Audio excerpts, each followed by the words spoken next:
Hello everyone, this side सी वदीप सिंह। और एक amendment I GST में, और उस अमेंडमेंट के बाद बहुत सारा कंफ्यूजन आ गया और सोशल मीडिया पे बहुत सारी वीडियोस बनी एंड गवर्नमेंट को क्रिटिसाइज करा। तो पहले मैं बात करता हूँ, मैं बात किसकी कर रहा हूँ, पहले मैं आपको ये बता देता हूँ। मैं बात कर रहा हूँ अमेंडमेंट जो आई है 12% से 18% कर दिया है। अगर आप सेकेंड हैंड कार को सेल करते हो तो आपको 18% जीएसटी देना है। अब इसकी एक्सप्लेनेशन देता हूं कि क्या वो अमेंडमेंट कहना चाहती है। तो एक्सप्लेनेशन देने से पहले मैं आपको ये बता दूं, I have criticised a lot of government moves. इसमें मैं गवर्नमेंट को सपोर्ट कर रहा हूं तो दैट डजंट मीन मैंने एक दो जगह पे अगर अपनी ये बात रखी है तो people start calling me unbuck, that doesn't mean I am an unbuck. What is right. आप जो सच है वो सच है। तो इस अमेंडमेंट में कोई खराबी नहीं है। मैं बताता हूं क्यों। अमेंडमेंट क्या है, आपने एक गाड़ी खरीदी 20 लाख रुपए की। 20 लाख रुपए की गाड़ी आपने 4 साल यूज करी और वो गाड़ी आपने 10 लाख रुपए में बेच दी एज सेकेंड हैंड कार।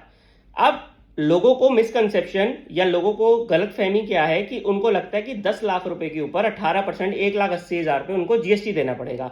तो answer is no.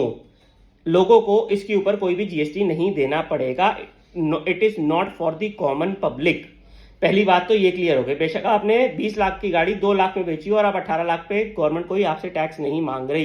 If you are not registered in GST, government is not asking you for the tax. पहली बात। दूसरी, अब आप कहते हैं कि मैं रजिस्टर्ड हूं जीएसटी, मेरी कंपनी रजिस्टर्ड और मैंने कंपनी के नाम पे गाड़ी खरीदी थी।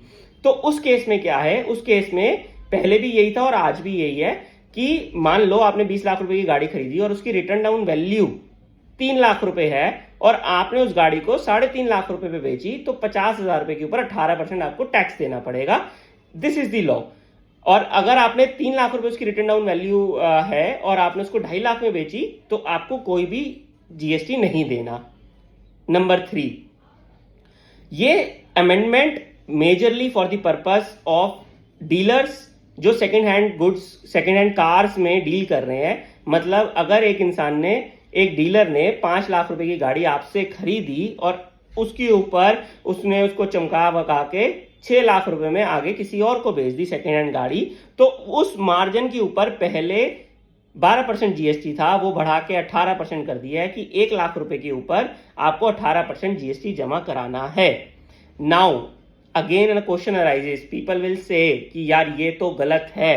तो गलत तो सर फिर एंटायर टैक्स सिस्टम को आप चैलेंज करो। इस अमेंडमेंट के ऊपर इतना शोर मचाने का क्या लॉजिक है।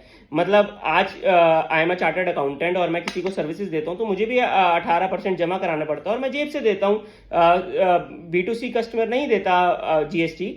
तो इसमें इतना हल्ला किस बात का है। अगर आपका मार्जिन है, मार्जिन आपकी सर्विसेज का है और आपको उस नेट मार्जिन पे अगर जीएसटी जमा कराना पड़ रहा है 18%, तो इसमें हल्ला क्यों।